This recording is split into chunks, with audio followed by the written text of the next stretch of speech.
Urjuza al Bismillahirrahmanirrahim. Alhamdulillah. Salatu wassalamu ala Rasulillah wa ala alihi wa sahbihi wa man wala. Alhamdulillah wa sekalian di malam hari ini dengan izin Allah kita bisa dikumpulkan kembali ya dalam program Madrasah Tafaqquh Fiddin kelas ilmu syari dasar di pembelajaran ilmu sirah nabawiyah ya, kita mengkaji Nazom Urjuzah Miyah 100 bait Nazom Sirah Nabawiyah. Sebelumnya pernah dibahas ya, itu baru satu pertemuan berkenaan dengan masa persiapan ya sebelum menjadi Rasul ya selama 40 tahun. Nah, insya Allah kita lanjutkan pertemuan sekarang ya, yaitu masuk ke diutusnya Rasulullah SAW ya, atau periode dakwah di Mekah ya, yaitu dari bait ke-22.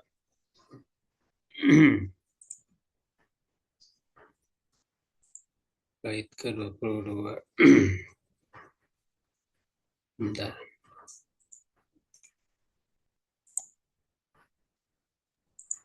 ini wa ba'da ami arba'ina ursila itu. Ya, coba dibaca. Eh, Qala mu'allif rahimahullah,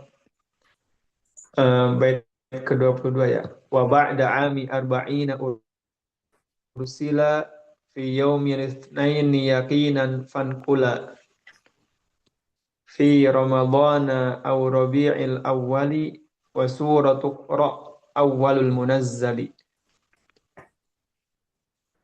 Mana Ustaz? Hmm.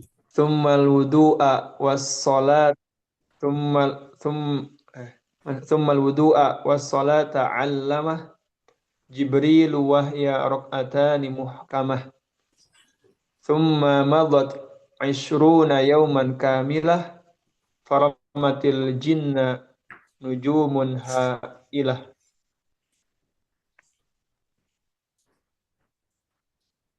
Terus satu lagi semua.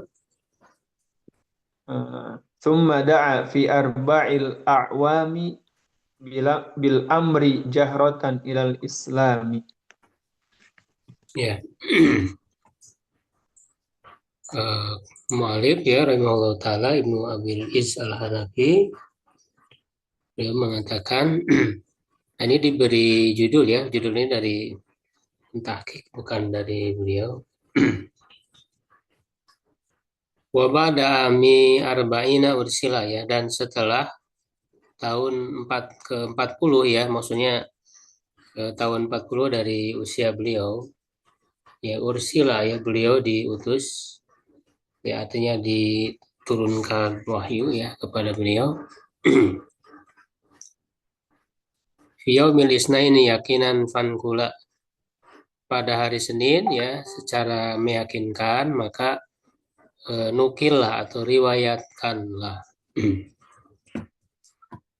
Nah, jadi setelah beliau itu melakukan uzlah ya atau tahanus di Gua Hiro, itu dilakukan oleh beliau selama 3 tahun ya, dari usia beliau 37 dan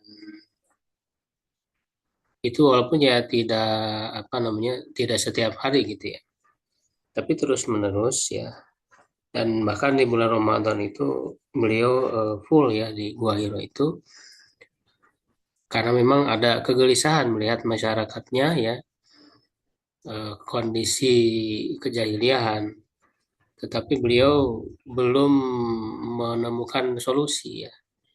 Nah, sehingga disitulah ya beliau apa namanya, beruzlah ya, mengasingkan diri ya, dan dalam kondisi seperti itulah ketika usia beliau genap ya 40 tahun ya, maka datanglah ya malaikat Jibril ya kepada beliau untuk menurunkan wahyu. Nah, usia 40 ini adalah usia kematangan ya seseorang, seperti misalnya dijelaskan oleh Ibnu Qayyim ya di dalam kitab Zadul Ma'ad. Makanya para nabi itu diutus di usia 40 ya, di usia 40 tahun ya. Nah, untuk waktunya yaitu pada hari Senin. Nah, ini yakinan makan apa namanya? An-Nazim ya, penulis Nazom ini mengatakan ya secara meyakinkan karena memang berdasarkan hadis yang sahih ya, yaitu di dalam Sahih Bukhari ya, terdapat dalam Sahih Bukhari di mana ketika beliau ditanya ya an saumi yaumil isnain ya, tentang saum pada hari Senin ya, kata Rasulullah dalika atau zaka yaumu wulidtu wa yauma ub'asu fihi ya, atau yaum unzila alayya. Itu adalah hari aku diutus ya, atau hari diturunkannya wahyu kepadaku. Nah, maka berdasarkan hadis yang sahih tersebut, secara meyakinkan bahwa turunnya wahyu yang pertama itu adalah pada hari Senin ya. Fi Ramadan aw Rabiul awali wa suratul Qura awalul munazzali. Pada bulan Ramadan atau Rabiul awal. Nah, di sini penulis mengisyaratkan adanya perbedaan pendapat. Ya, jadi ada perbedaan pendapat di kalangan ulama berkenaan dengan bulannya. Ya, jadi bulan pertama kali diturunkan Al-Quran. Ada yang mengatakan bulan Ramadan, ini seperti dikuatkan oleh Ibnu Ishaq ya, juga oleh Ibnu Hajar ya Al-Asqalani dalam kitab Fathul Bari. Ya, dan ada juga yang mengatakan pada bulan Rabiul Awal. Ya, pada bulan Rabiul Awal tanggal 8 ya, kalau tidak tanggal 8. Seperti yang dikatakan oleh Ibnu Abil Bar ya misalnya. Ya, Ibnu Abil Bar dan juga para ulama lainnya ya. Para ulama lainnya. Yang mengatakan turun pada bulan Ramadan yaitu berdasarkan ayat ya dalam Al-Quran ya, A'udzubillahi minasyaitonir syahrul Ramadan alladzi unzila fihil Quran. Pada bulan Ramadan ya diturunkannya ya Al-Quran. Diturunkan padanya ya Al-Quran.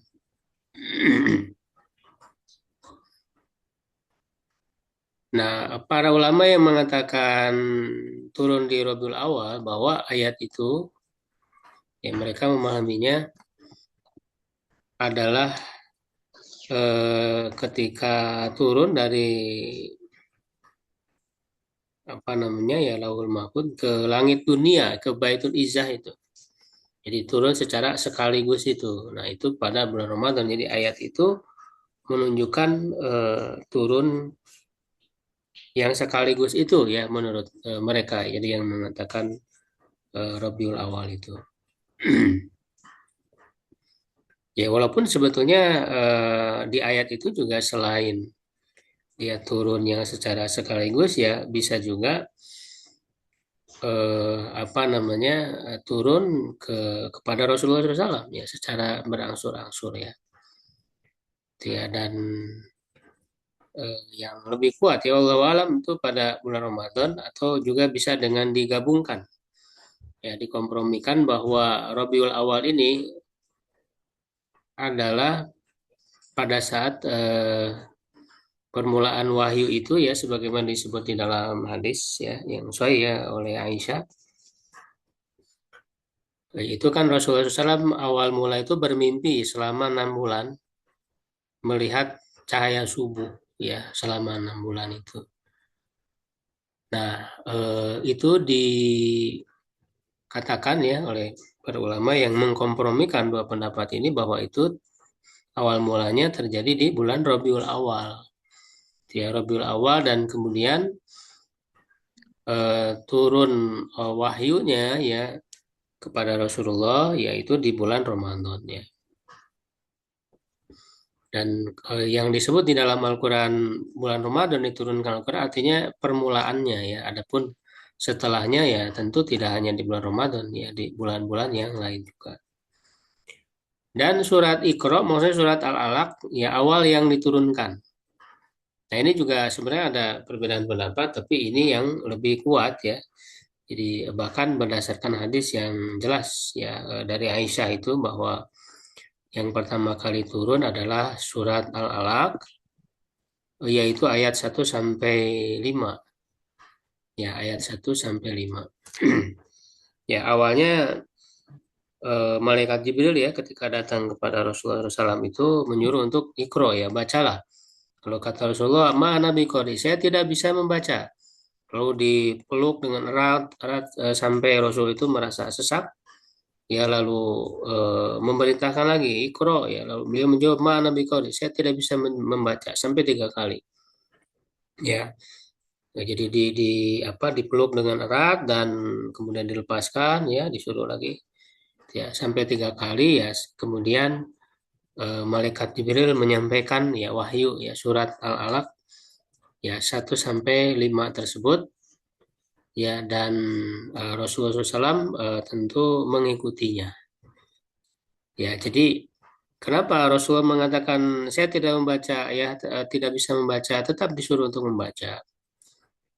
Ya, memang Rasulullah SAW tidak bisa membaca secara tulisan, ya kan? Tetapi ya Rasulullah bisa membaca secara hafalan. Gitu ya, jadi tetap Rasulullah SAW itu mengamalkan perintah membaca itu ya. Dan memang Rasulullah SAW ya sengaja oleh Allah dibiarkan tidak bisa membaca tulisan atau buta huruf, ya itu untuk membuktikan bahwa Al-Quran ini memang asli dari Allah. Ya, karena kalau Rasul bisa membaca menulis itu ada celah ya orang mengatakan bahwa Al-Quran itu adalah karangan Nabi Muhammad ya yang dibaca dari kitab-kitab sebelumnya lalu ditulis oleh beliau sendiri gitu ya. Ini sebagai bukti kuat bahwa Al-Quran itu benar-benar dari Allah sehingga tetap dalam kondisi seperti itu, dalam kondisi ummi ya tidak bisa membaca dan menulis sebagai hikmah yang besar dari Allah Subhanahu wa taala.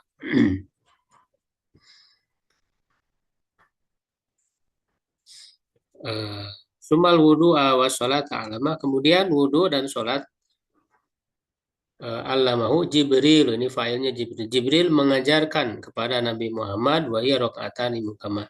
Dia adalah 2 rakaat ya yang diberlakukan ya yang ditetapkan. Nah, jadi memang eh, di awal-awal itu ya sudah disyariatkan sholat ya di mana sholat itu ya selalu dengan wudu, dengan berwudu ya.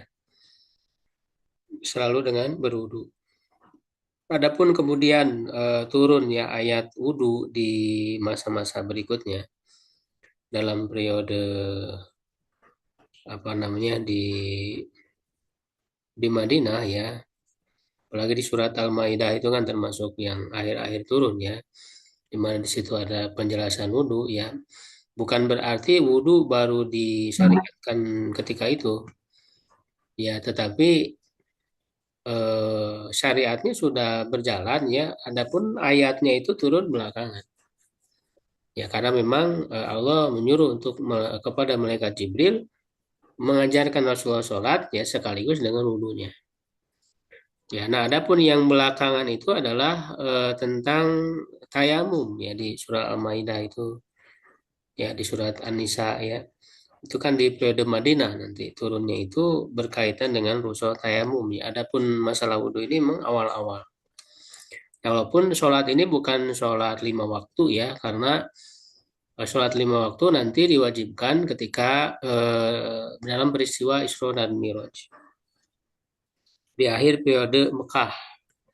Ya, adapun sebelum peristiwa Isra dan Miraj bahkan di awal-awal ya ini adalah sholat 2 rakaat yaitu di pagi dan petang. Ya, di pagi dan petang dan apa namanya ya sebagai ibadah yang sejak awal ya sudah biasa dilakukan ya. Ini sebagaimana juga eh, apa dikatakan oleh Aisyah juga ya dalam hadis bahwa dulu disyariatkan apa 2 rakaat itu ya. Nah, ketika turun perintah sholat di Isra Mi'raj itu, maka yang lainnya ya seperti sholat 4 rakaat yaitu ditetapkan. Nah, tetapi kemudian kalau di dalam kondisi safar yaitu kembali menjadi 2 rakaat ya, yang 4 rakaat itu ya artinya dengan rukhsah ya, kosor. Jadi itu ada ya hadis yang menyebutkan 2 rakaatnya ini selaras dengan ayat Al-Quran ya yang menyuruh untuk berzikir ya di pagi dan petang hari. Jadi dalam ayat kan ada perintah untuk berzikir di pagi dan petang hari dan itu diamalkan dengan melaksanakan ya sholat 2 rakaat ya di pagi dan 2 rakaat di petang hari ya.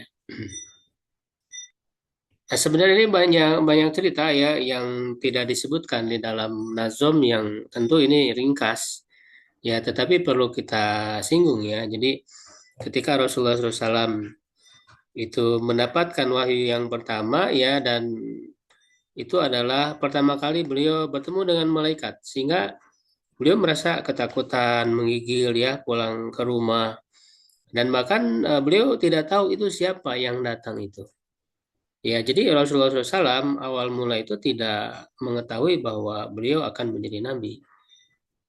Ya, itu. Jadi sama sekali tidak tahu sebagaimana Allah katakan dalam Al-Qur'an makun tadri mal kitab walal iman. Ya, dulu kamu itu tidak tahu apa itu kitab yang Allah turunkan, apa itu iman. Jadi dalam sebelumnya dalam kondisi tidak tahu menahu ya.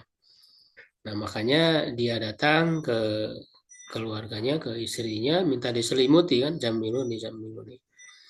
Ya, lalu kemudian diselimuti ya oleh Khadijah, ditenangkan ya, kemudian menyampaikan ya kata-kata untuk menenangkan Rasulullah. Dikata Khadijah itu, Wallahi mayuzikallahu abadan, demi Allah, Allah tidak akan menyia-nyiakan Muslim. Innaka la tasilur rahim. Sungguhnya engkau itu orang yang suka menyambungkan tali silaturahim wa tahmilul kala ya, dan menanggung beban orang lain ya, tukrim doib, menghormati tamu ya, dan seterusnya membela kebenaran orang-orang yang berada dalam kebenaran dan membantu orang fakir miskin. Ya, karena ketika beliau ke Gua Hira itu kan di perjalanan itu ketika bertemu dengan orang miskin, beliau membantu yang memberikan kepada mereka. Nah, jadi di situ Khadijah menenangkan beliau. Ya, dan kemudian juga membawa ke sepupunya ya yang sudah tua dan buta itu Warokoh bin Naufal, di mana dia mengetahui tentang kitab suci sebelumnya dan menceritakan apa yang dialami oleh Rasulullah sampai kemudian Warokoh bin Naufal meyakini bahwa ini adalah namus ya, adalah malaikat Jibril yang juga sama turun kepada Nabi Musa ya, kepada nabi-nabi sebelumnya. Nah, sehingga memastikan bahwa Waraqah bin Naufal itu apa mengatakan bahwa engkau adalah nabi ya kepada Rasulullah SAW itu. Ya, dan mengatakan bahwa kalau nanti engkau akan diusir oleh kaummu ya, aku akan membelamu, akan menolongmu dengan sekuat tenaga. Ya, tetapi qadarullah ya, kemudian Waraqah bin Naufal tidak lama setelah itu dia meninggal dunia. Ya, dan Nabi Muhammad ketika diberitahukan seperti itu, beliau kaget. Apakah aku akan diusir oleh kaummu? Ya, kata Waroko, tentu ya tidaklah. Ya, seorang itu diberikan wahyu ya seperti yang diberikan kepada engkau ini ya, kecuali akan diusir oleh kaumnya. Nah, dan dari kisah itu menunjukkan bahwa Waraqah bin Naufal itu dia sudah masuk Islam ya di awal-awal ini. Maka kemudian kan berikutnya turun ya wahyu-wahyu berikutnya yaitu eh, apa namanya surat Al-Mudassir ya atau surat Al-Qalam dulu ya dalam dalam urutan turunnya ya Al-Quran itu ya surat Al-Qalam kemudian surat Al-Mudassir kemudian Al-Muzammil kemudian Al-Fatihah yang kelima itu Al-Fatihah. Nah di dalam surat Al-Mudassir itu ada perintah untuk apa namanya berdakwah ya kan ya ayuhal mudassir wahai orang yang berselimut kum fa'anzir berdirilah dan berilah peringatan dan seterusnya 7 ayat ya itu. Nah dengan turunnya itu maka Rasulullah SAW berdakwah ya di hari itu juga mengajak dan adalah orang-orang yang masuk Islam yang pertama itu istrinya sendiri Khadijah kemudian apa namanya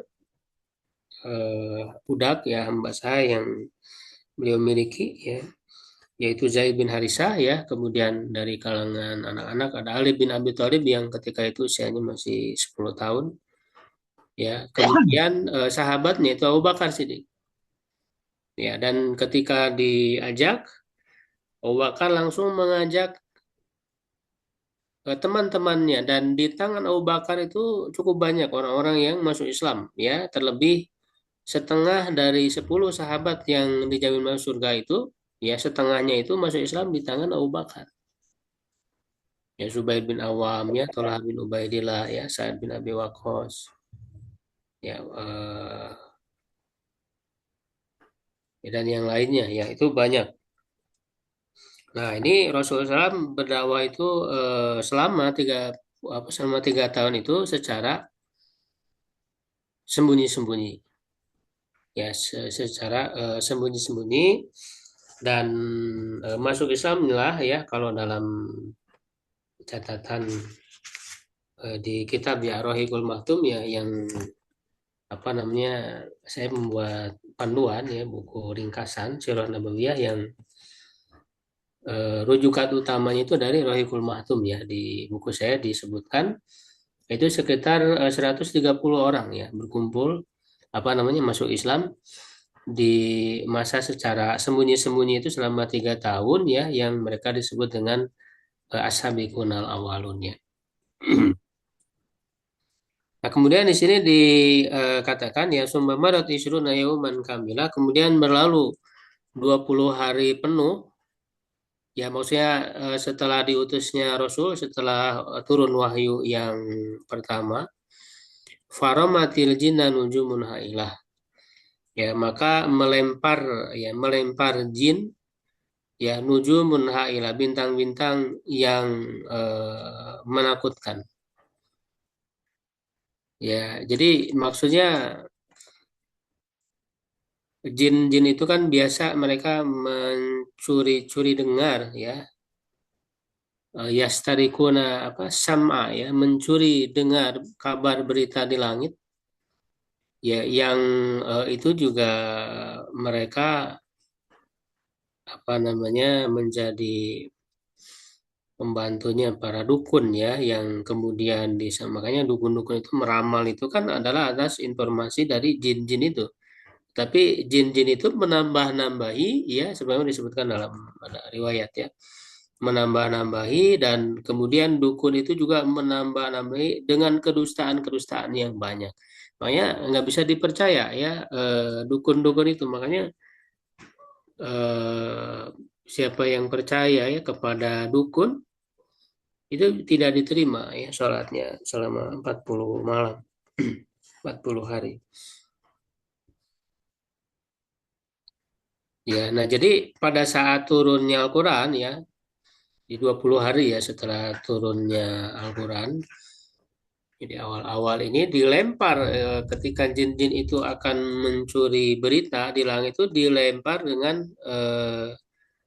apa namanya bintang-bintang. Ya, atau yang melemparnya itu bisa maknanya adalah cahayanya ya sebagaimana disebut di surat ya al-mulku ya rujuman lisyayatin ya sebagai apa namanya rujuman ya untuk dilemparkan kepada setan-setan. Itu juga sebagaimana dikatakan oleh jin sendiri ya di surat Al-Jin. Ya, apa ayatnya itu? Ya wa inna kunna naqudu maqaida lisami ya fayastami wal ana apa ya jin lahu rosoda ya. Kami dulu itu duduk-duduk untuk mendengarkan tadi ya berita-berita di langit itu. Nah, adapun sekarang itu mereka mendapati apa namanya bintang-bintang itu tadi yang lemparan ya api-api yang dilemparkan kepada mereka.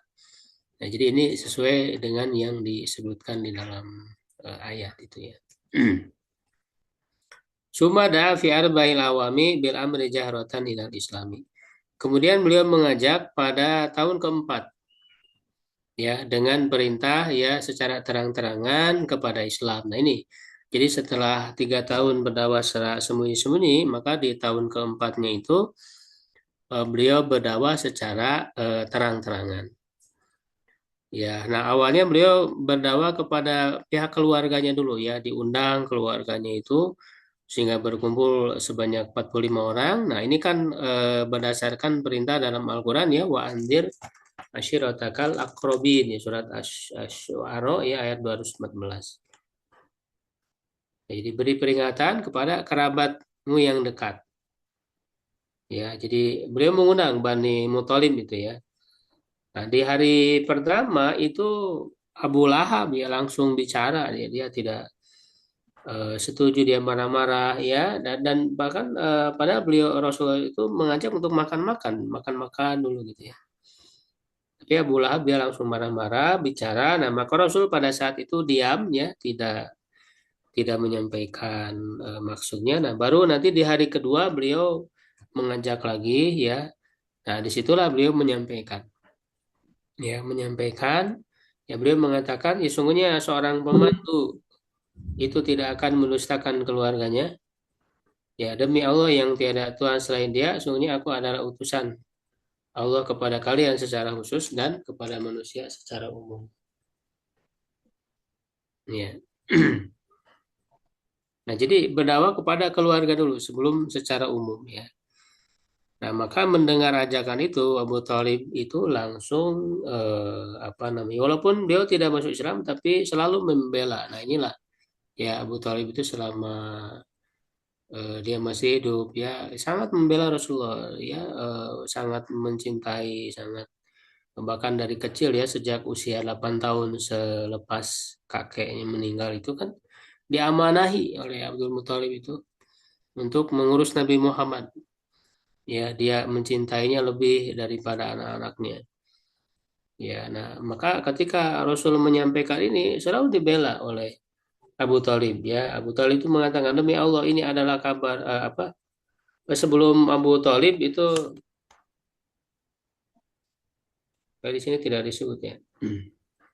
Jadi Abu Thalib menyatakan dukungan. Nah, lalu kemudian Abu Lahab berkata, demi Allah ini adalah kabar buruk. Ambillah tindakan terhadap dirinya sebelum orang lain melakukannya.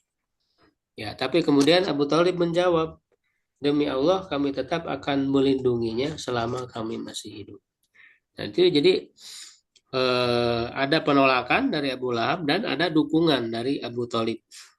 Tetapi tentu Abu Thalib itu posisinya lebih kuat karena dia sebagai pemimpin di Bani Hashim itu. Jadi pemimpinnya Bani Hashim itu kan Abu Thalib, adapun Abu Lahab, nah dia bukan pemimpin.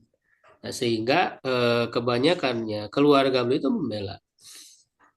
Nah, setelah mendapatkan dukungan belaan dari keluarga, nah baru beliau berdakwah secara terang-terangan.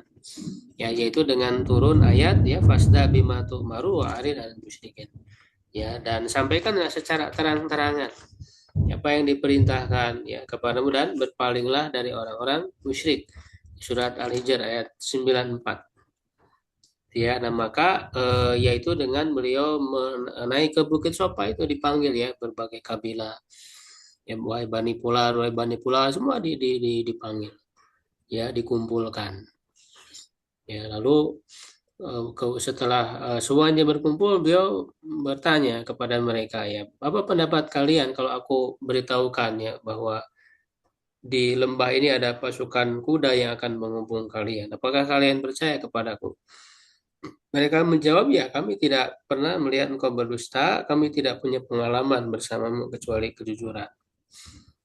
Nah, maka beliau bersabda, ya sesungguhnya aku seorang pemberi peringatan bagi kalian sebelum datangnya azab yang pedih. Nah, disitulah beliau memberi peringatan kepada setiap kabilah, ya ankidu anfusakum minan nar.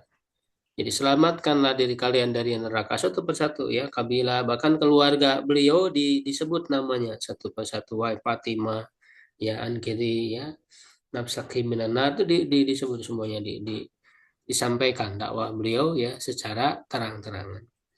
Nah, ketika sudah menyampaikan itu Abu Lahab bicara lagi. Dia mengatakan tabban laka ya alihada jama'atana. Celakalah engkau Muhammad ya. Apakah untuk ini engkau mengumpulkan kami? Nah, jadi di situ Abu Lahab eh, apa namanya mencela ya, melaknat bahwa celaka disebut celaka. Maka perkataan Abu Lahab ini kemudian dijawab oleh Allah dengan turun surat Al-Lahab itu. Ya, jadi tabat yada. Jadi yang celaka justru Abu Lahab. Ya, kedua tangan ini ya maksudnya semuanya gitu ya. Cuman disebut kedua tangan karena perbuatan buruknya ya banyak dilakukan dengan kedua tangan. Ya, dan di awal dakwah ini dengan penolakan Abu Lahab langsung dicap oleh Allah Subhanahu wa taala ya. Saya selana ronta talahab dia akan masuk ke dalam neraka. Ya, dan ini menjadi kemujizatan Al-Qur'an ya ketika awal turun di awal-awal ini dipastikan bahwa Abu Lahab itu akan masuk neraka dan terus sampai akhir hayatnya kemudian Abu Lahab itu tidak pernah masuk Islam. Ya, artinya tidak tidak pernah berubah ayat itu sejak awal diturunkan menunjukkan kebenaran wahyu yang disampaikan oleh Allah Subhanahu wa taala di surat Al-Ahzab itu ya. Nah, ini kan tentu kisah apa namanya ketika dakwah disampaikan secara terang-terangan ya ini respon dari orang-orang kafir Quraisy itu sangat luar biasa. Ya, mereka melakukan berbagai usaha untuk menghadang dakwah Rasulullah SAW. Ya, nah di sini di dalam buku saya itu di apa namanya dirangkumkan gitu. Apa saja ya usaha ya orang kafir menghadang dakwah. Yang pertama itu berkumpul di rumah Al-Walid bin Al-Mughirah. Ini sebagai pemimpin kabilah Bani Mahzum ya. Ini ayahnya Khalid bin Walid. Ya, dia dikenal sebagai orang yang sangat banyak harta ya dan juga banyak keturunan. Ya, nah itu berkumpul untuk apa yang harus kita lakukan itu menghadapi dakwah Nabi Muhammad ini. Ya, itu sampai kemudian mereka berpikir keras apa namanya untuk menyebut yang disampaikan oleh Nabi Muhammad ini apa? Apakah dia perkataan dukun ya, ataukah dia sihir ya, ataukah dia orang gila dan sebagainya.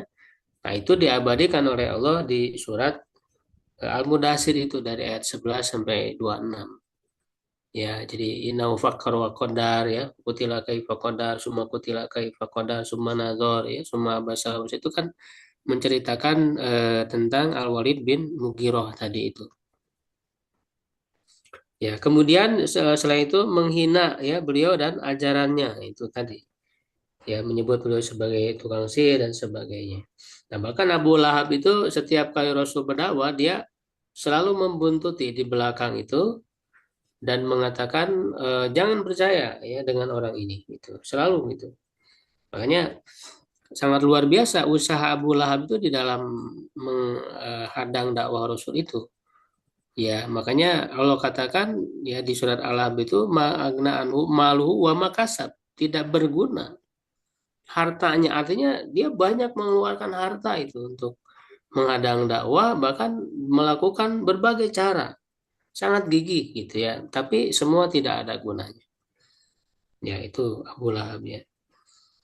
Banyak di sini apa usaha-usaha orang kafir itu membuat tandingan ya, Al-Quran dibuat cerita-cerita ya, dongeng ya, atau juga menghadirkan biduan-biduan ya, diantaranya yang apa namanya melakukan hal itu Nadar ya bin Al Haris ya.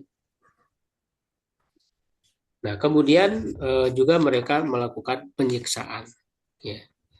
Jadi selain juga apa menyakiti, mengganggu Rasulullah SAW, juga tentu para sahabat ya, khususnya yang lemah, karena memang banyak ya di awal-awal yang masuk Islam itu adalah orang-orang yang lemah ya, Mbak Sahaya. Nah sehingga disitulah kisah panjang ya penyiksaan ya para sahabat. Ya selain itu juga tentu berkali-kali orang-orang kafir Quraisy itu datang kepada Abu Thalib ya untuk berkompromi gitu ya agar menghentikan. Tapi tadi Abu Thalib selalu membela Rasulullah SAW. Ya, sampai kemudian ditawari kan, kalau memang mau jadi orang yang kaya kan kami beri harta, kalau ingin jadi raja ya kan kami jadikan raja. Ya, jadi ya, diberikan penawaran-penawaran itu, tapi semua itu ditolak. Sampai kan Rasul mengatakan ya, kalau kalian meletakkan matahari di tangan kananku, bulan di tangan kiriku, ya tetap aku tidak akan meninggalkan dakwah ini. Panjang ya kisah-kisahnya ya, tentu tidak akan kita ceritakan semuanya secara detail. Ya Abu Jahal ya selalu menghalangi beliau ketika sholat ya di Masjidil Haram ya. Itu kan di surat Al-Alaq, lanjutan surat Al-Alaq itu kisahnya Abu Jahal ketika menghalang-halangi Rasulullah ketika sholat. Ya. Kemudian juga ada Uqbah ya bin Abi Mu'aid ya, pernah meletakkan kotoran unta di atas punggung beliau ketika beliau sedang bersujud. Nah, kemudian para sahabat banyak yang disiksa ya, di antara yang terkena adalah Bilal bin Rabah ya kan, sampai ditimpa batu besar, tapi yang keluar dari mulutnya adalah ahad ahad. Ya Allah yang Maha Esa. Sampai kemudian dimerdekakan oleh Abu Bakar Siddiq. Ya, kemudian ada Ammar bin Yasir. Nah, ini keluarga ya, keluarga Yasir. Bahkan menjadi yang syahid pertama. Ya, yaitu kedua orang tuanya, yaitu Yasir ya, ibu ayahnya, dan Sumaya ibunya itu. Ya, dan Sumaya itu yang menjadi orang yang pertama syahid ya, disiksa sampai meninggal. Kemudian disusul oleh suaminya Yasir. Ya, nah ketika dalam penyiksaan itu Rasulullah hanya lewat, tidak bisa ya, belum mampu untuk membela mereka. Tetapi Rasul hanya mengatakan sabrun ala Yasir ya, fa inna mau'idakumul jannah. Sabarlah wahai keluarga Yasir. Sesungguhnya tempat yang dijanjikan untuk kalian itu adalah surga ya. Ya maka Sumaya ditikam dengan tombak ya oleh Abu Jahal hingga meninggal. Ya, nah kemudian disusul oleh suaminya Yasin. Nah, adapun Ammar ketika batu panas diletakkan di atas dadanya ya, sedangkan bagian tubuhnya yang lain dibenamkan di pasir yang panas, ya ia tak kuat lagi. Ya, lalu kami tidak akan membiarkan kecuali jika engkau mau mencaci Muhammad atau mengatakan yang baik tentang Lata dan Uzza. Nah, ketika itu Ammar bin Yasir terpaksa ya mengikuti permintaan mereka karena sudah tidak kuat. Ya, bahkan kan orang tuanya itu dibunuh di depan matanya. Ya, nah akhirnya kemudian dia mengikuti ya suruhan orang kafir itu dengan terpaksa, lalu kemudian dilepas ya, dan dia menyesal. Ya, menyesal dan segera menemui Rasulullah SAW menangis ya, meminta ampun. Ya, karena memang dalam kondisi terpaksa, maka turunlah surat An-Nahl ayat 106 ya tentang dirinya yang dimaafkan. Itu kan disebutkan di situ ila man ukriha ya, kecuali orang yang dipaksa wa qalbuhu mutmainnun bil iman, dan sedangkan hatinya tetap tentram di dalam keimanan. Ya, jadi dibolehkan dalam kondisi terpaksa seperti itu.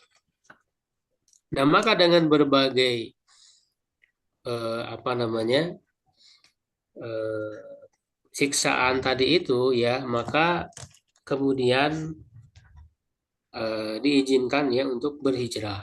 Nah, di sini di yang berikutnya itu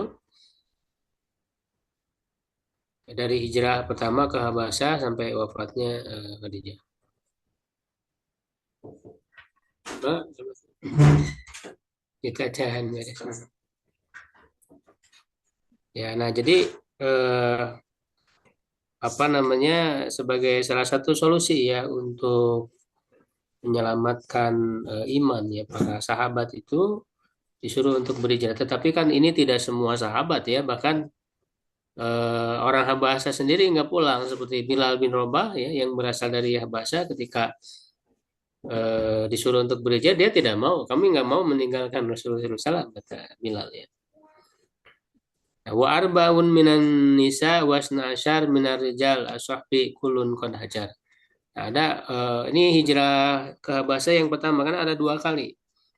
Yang pertama itu 4 orang perempuan, 12 laki-laki. Ya, nah ini kan sebagaimana perintah Rasul ya. Jadi memang ketika itu Allah menurunkan surat Al-Kahfi, surat Az-Zumar ya, yang di dalamnya ada petunjuk untuk berhijrah. Di surat Al-Kahfi itu kan seperti kisah Ashabul Kahfi ya, itu menyelamatkan diri ya ketika apa namanya fitnahnya besar ya, tidak mampu dihadapi. Nah, dia kan di dalam gua ya. Ini artinya sama berhijrah. Jadi di situ ada petunjuk untuk berhijrah ya. Maka Rasul mengatakan, "Lau kharajtum ila ardil habasyah fa inna biha malikan la yuzlamu indahu ahad."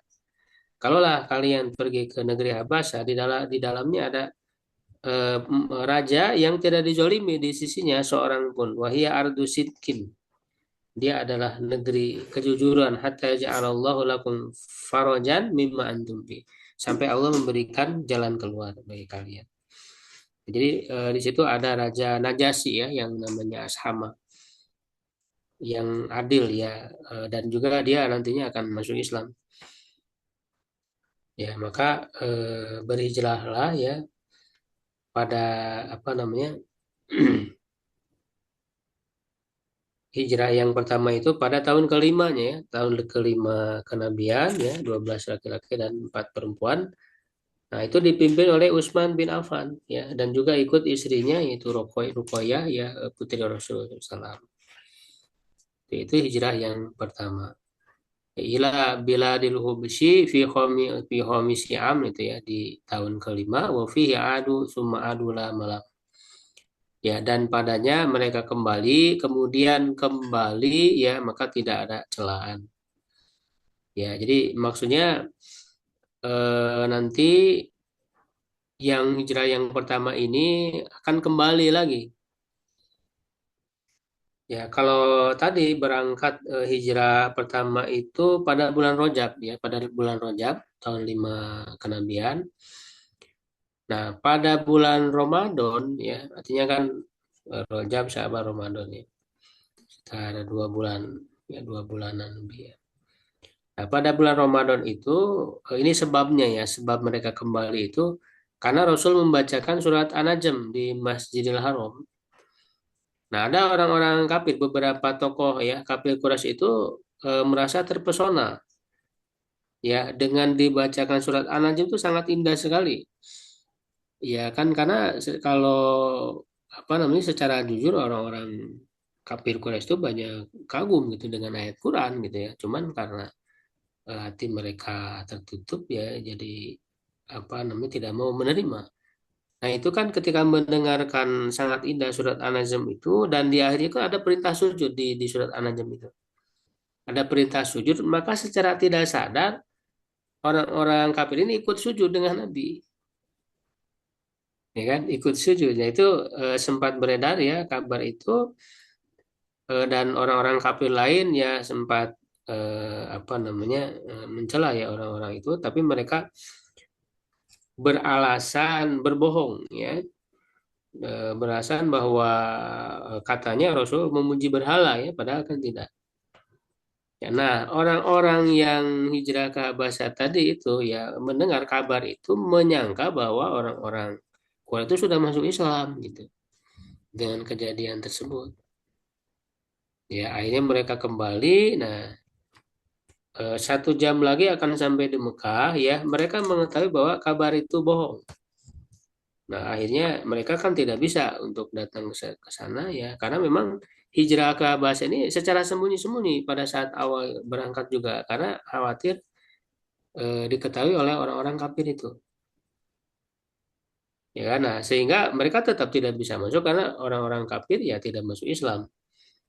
Ya, tokoh-tokohnya ya kebanyakannya. Nah, sehingga mereka akhirnya kembali lagi gitu ya. Waduh, summa adu ya, kembali lagi. Nah, inilah hijrah yang kedua. Gitu ya, hijrah yang kedua kali ke Habasyah, dan kali ini lebih banyak. Ya, di sini katakan salah satu num wasamanun rajul wa maum jamaatun hatta kamul. Yaitu 83 laki-laki ya, dan bersama mereka sampai sekelompok orang sampai sempurna, yaitu asrun wasamanin sumakon aslama fisa disi Hamzatul Asad, yaitu sebanyak 18 perempuan, jadi 83 laki-laki, 18 perempuan di hijrah yang kedua ini. Nah, di hijrah yang kedua ini kemudian ikut Ja'far ya bin Abu Thalib. Dan ini tentu diketahui ya oleh orang-orang kafir itu sehingga dikejar, tapi akhirnya mereka berhasil lolos. Nah, tetapi orang kafir itu kemudian mengutus 2 orang ya untuk melobi kepada Raja Najasyi itu. Itu dikirimlah Amr bin As dan Abdullah bin Abi Robi'ah. Nah, Amr bin As ini kan seorang yang pandai diplomasi, bahkan dengan Raja Najasyi itu jadi teman dekat gitu, dengan Raja Najasyi. Nah, di situ nanti ada kisah ya ketika di Habasyah itu mereka 2 orang itu berusaha untuk ya agar raja itu mengembalikan ya orang-orang yang hijrah itu agar dikembalikan ke Mekah. Nah, itu sangat bagus sekali itu kan apa negosiasinya, bahasanya itu. Ya, walaupun kan nanti Amr bin As akhirnya kan masuk Islam ya. Dia memang orang yang sangat pandai berdiplomasi ya, Amr bin As itu. Ya, dia kan mengatakan, wahai raja, ada orang-orang bodoh telah menyusup ke negerimu ya. Mereka memecah belah agama kamu, agama kaum mereka, mereka tidak masuk ke agamamu. Jadi apa namanya, memecah belah agama kaum mereka ya, dan bukan juga tidak masuk juga ke agama kamu, agama Kristen. Jadi membawa agama baru gitu. Nah, kami ini diutus ya oleh para tokoh kaum mereka yang terdiri dari bapak-bapak, paman-paman, dan kerabat mereka. Jadi disuruh oleh keluarga mereka untuk mengambil gitu. Ya, nah, tetapi pada saat itu tampillah Ja'far bin Abu Thalib ya, yang juga mengatakan kata-kata yang jauh lebih lebih bagus ya, diplomasi yang jauh lebih bagus. Tadi itu cukup panjang ya pembicaraannya itu, mengatakan ya wahai raja ya, kami dahulu itu pelaku jahiliyah ya, kami penyembah berhala, makan babi dan sebagainya ya, menyebutkan keburukan-keburukan jahiliyah, sampai Allah mengutus kepada kami seorang rasul yang kami kenal nasabnya ya, kejujurannya, amanahnya, keterjagaan dirinya ya, ia mengajak kami, lalu disampaikan bahwa ajakan rasul itu yang baik-baik semuanya ya kan, menyuruh untuk apa namanya, menjaga silaturahim, menunaikan amanah, berkata benar dan seterusnya, menyebutkan syariat-syariat Islam. Ya, panjang penjelasannya sampai kemudian Raja Najasyi itu merasa tersentuh dengan penjelasan itu. Ya, sampaikan meminta ya apa di antara yang disampaikan, yang diturunkan itu, yang datang dari Allah itu. Lalu Ja'far itu membacakan surat Maryam dari hafalannya sampai Raja Najasyi itu menangis, membasahi jenggotnya. Nah, lalu dia mengatakan ya, sungguhnya ini dan yang dibawa oleh Isa benar-benar keluar dari satu miskat. Ya, akhirnya kemudian dibiarkan. Nah, pada saat itu kalahlah ya Amr bin As itu. Ya, negosiasinya itu ya. Nah, sampai kemudian besok harinya belum menyerah Amr bin As itu. Ya, dia mengatakan, wahai Tuan Raja, sungguhnya mereka menyampaikan perkataan yang tidak bisa dianggap enteng tentang Isa bin Maryam. Ya, maka di hari keduanya itu terjadi dialog lagi. Ya kan, sampai kemudian disampaikan ya apa adanya ya, apa adanya ya, sampai akhirnya kemudian Raja Najasyi itu juga merasa tersentuh dan membiarkan orang-orang Muslim itu tinggal di Habasyah dan dua orang itu kembali kan mereka sebenarnya membawa hadiah-hadiah yang banyak itu untuk melobi raja itu tapi disuruh untuk bawa lagi gitu ya. Ya akhirnya kan apa Raja Najasyi itu juga masuk masuk Islam ya walaupun secara sembunyi-sembunyi ya tidak tidak terang-terangan di hadapan rakyatnya di hadapan kaumnya.